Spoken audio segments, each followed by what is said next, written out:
இன்றைக்கி என்ன வீடியோ பார்க்க போகிறோம் அப்படின்னா அட்ஹெரன்ட் செல்ஸ் விஎஸ் சஸ்பென்ஷன் செல்ஸை பற்றி தான் பார்க்க போகிறோம்.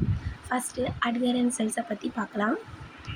இது ஒரு சாலிட் சர்ஃபேஸில் அட்டாச் ஆகி க்ரோ ஆகும். இதே சஸ்பென்ஷன் செல்ஸில் பார்த்தோம் அப்படின்னா இது லிக்விட் மீடியாவில் க்ரோ ஆகும். தென் அட்ஹெரண்ட்டோட செல்லோட மார்ஃபாலஜி டிஸ்டிங்க்டாக இருக்கும். அது ஒரு யூனிக்கான ஸ்ட்ரக்சரில் இருக்கும். பட் சஸ்பென்ஷனில் ரவுண்ட் ஷேப்பில் தான் இருக்கும். இதோட growth controller contact inhibition. Suspension செல்ஸோட growth controller density limitation.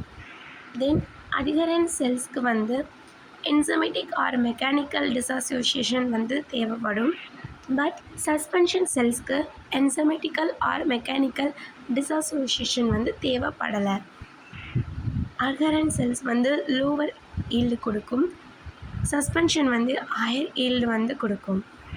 Then அட்ஹெரன்ட் செல்ஸோட uses பார்த்தோம் அப்படின்னா சைட்டாலஜி அண்ட் ஒரு ப்ராடக்டை கண்டினியூஸாக ஹார்வெஸ்ட் பண்ணுறதுக்கு அட்ஹெரன்ட் செல்ஸ் யூஸ் ஆகுது.